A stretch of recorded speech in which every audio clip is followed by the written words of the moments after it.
Whether it's humor or whatever inspiration rears its head, our next guest uses his gift of putting words to a melody to hook in the listener and get toes a-tapping. Let's welcome David Perry on this week's Spotlight Music Series. Glad to have you with us. Good to be here. Tell us more about your music.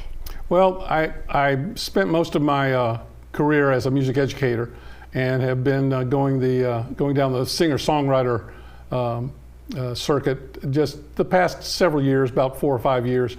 And I've really tried to put out an album last year in 2023, and I've really tried to kind of study what do you do to write a song. You know, how can you go about it?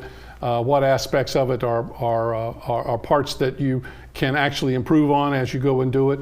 So it's been a real fun transition between being an educator and then kind of putting my money where my mouth is, you know, as far as saying if there's something you really want to do in life, then go ahead and give it a try. So that's kind of the way I look at it. Yeah, and I'm curious of the genre that you've fallen into. I've always been drawn to storytellers, you know, people like James Taylor and Brandi Carlile, and just a lot of even contemporary people that you know tell stories with their songs.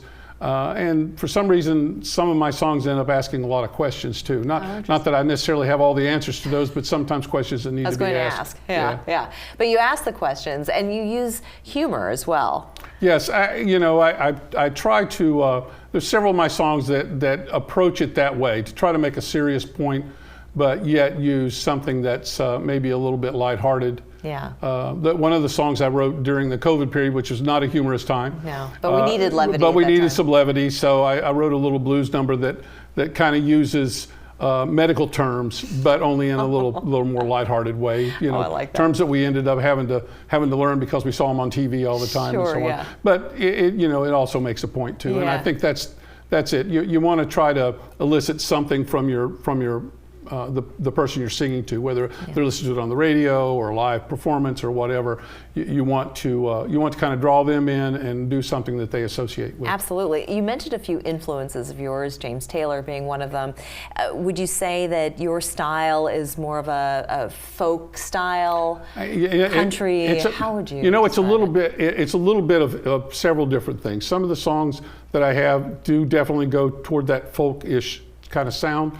But I guess the kind of blanket term that a lot of people use is Americana, because that covers folk, it covers a little bit of jazz, it covers a little bit of blues. That's true. Country. I know that off the album that I released last year, there's a section of that's called West Virginia Trilogy, and all three of those songs are definitely country influenced. Yes. And they're all three about things that happened to me when I was in West Virginia back as a young man. Yeah. So I don't.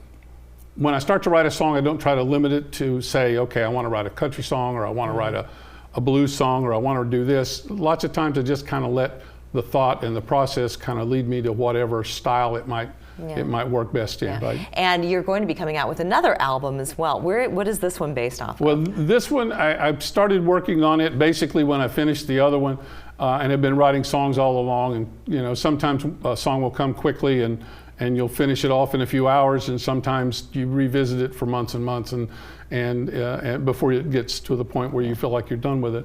But I've already started the recording process. I record at Truphonic Studio in West Ashley.